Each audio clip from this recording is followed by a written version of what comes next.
Explain Director of Rugby. Director of Rugby, on-field technical advisor, I guess, to the team and the other coaches, and I've got my own area of responsibility as well. Is it essentially the head coaching role? I mean, will you call the shot at the end of the day?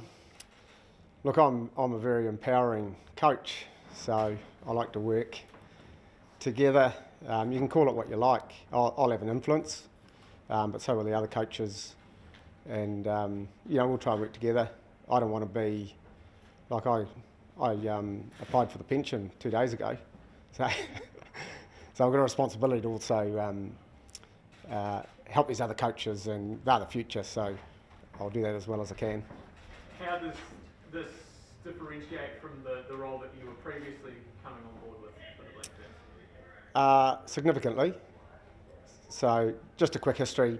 I watched the games on tour. I'm good friends with Glenn Moore, Johnny Haggett and Wes. I've had involvements with them over a while, so I offered my services to help them if they needed anything going forward. So effectively that was it. How tough is this job given the short time until the World Cup and what happened on that Northern Hemisphere tour? It's a challenge. You're talking about playing against teams, particularly a couple of teams, England and France, who have been professional for quite a while. And in terms of physical development, that's important. So you've got girls that have been training as professionals for 3 years, for example. So there's a bit of catching up to do there.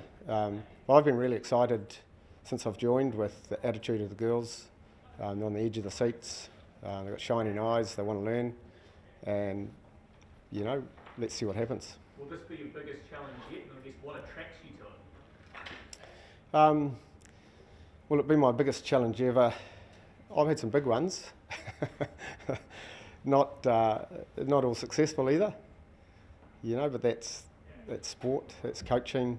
It's a big challenge, but as I say, I'm excited. I never thought at this time of my career I'd be embarking on something new again, and that's what I'm doing. And last one for me for now, with Whitney, I guess, how important, and is it something, I guess, did you have a decision? What was the decision in terms of having a female voice in the coaching group? Well, Whitney was already with the group as an intern coach. She's highly thought of within the group, both by players and coaches. This is a step up for her, and so she's going to be in charge of the forwards with Mike Cron helping as a mentor, or more than a mentor. He's going to be here quite a bit leading through the World Cup.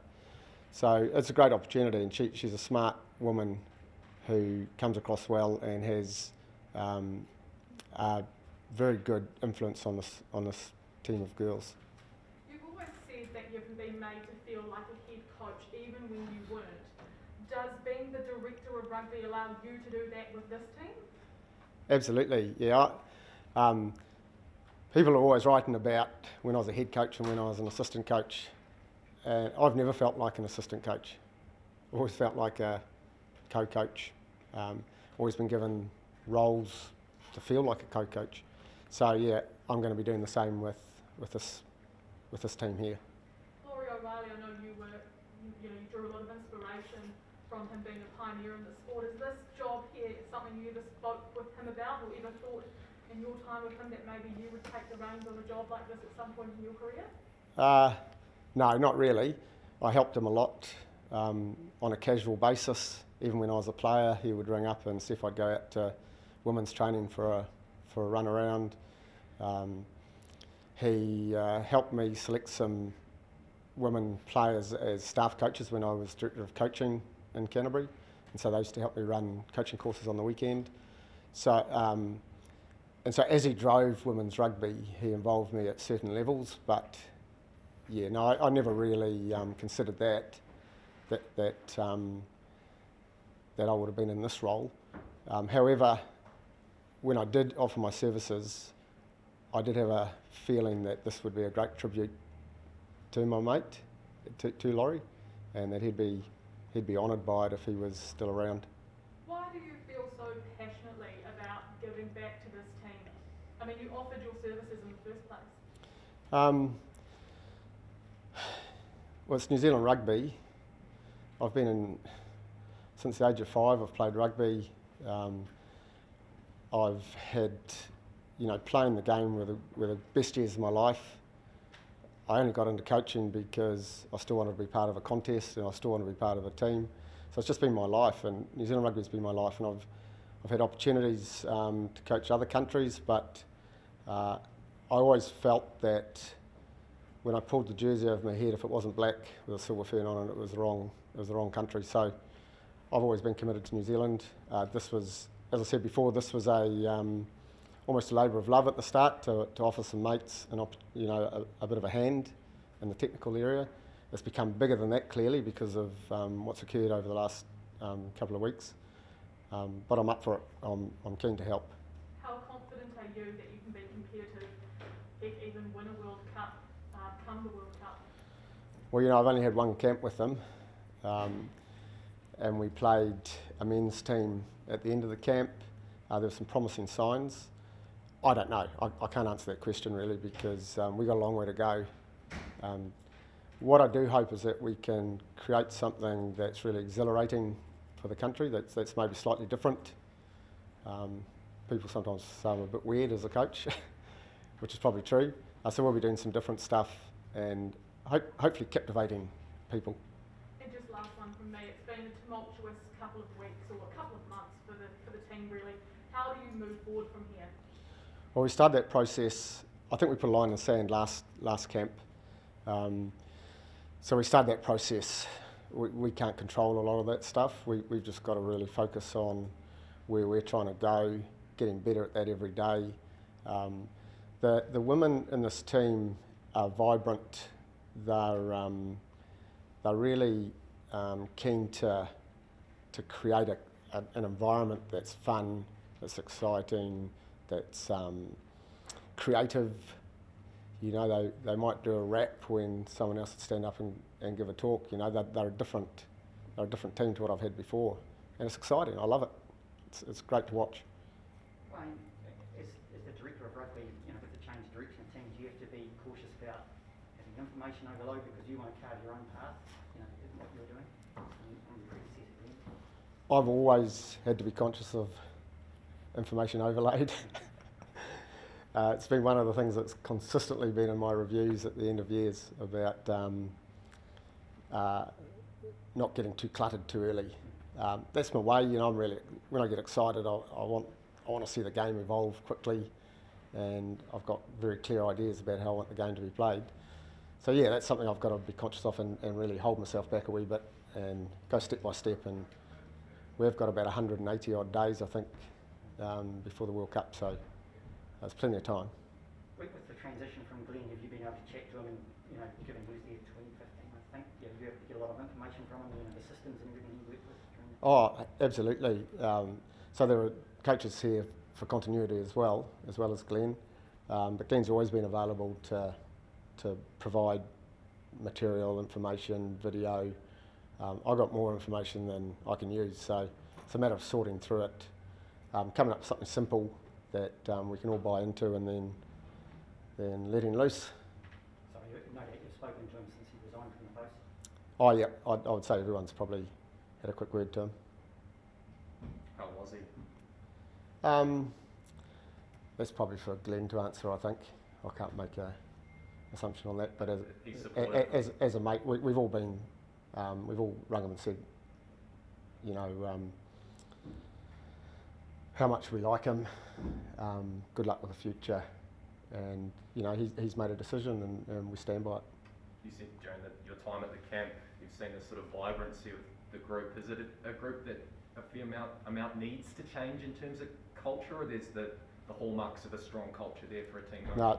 There's the hallmarks of a strong culture.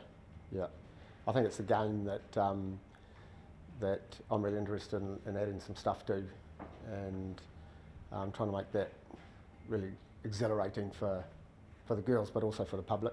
That's my aim. We'll see. In the lead up to the World Cup, Wayne, how many 180 days? How many tests against international opponents are you going to be able to arrange? In this pandemic We're not sure that. I mean, we know that we've got some games coming up. There's going to be some announcement shortly from the National Union about what those look like. So at the moment we're just going through the camps, putting a game together, and then we'll know in the near future what those games look like, who we're playing, and where they are. What's this week been like in terms of, has there had to be a bit of a process in terms of, you know, like from Glenn going, a lot of the girls have said, you know, they're sad to see him go. I mean, how have you taken that approach of, I guess, the changing of the helm?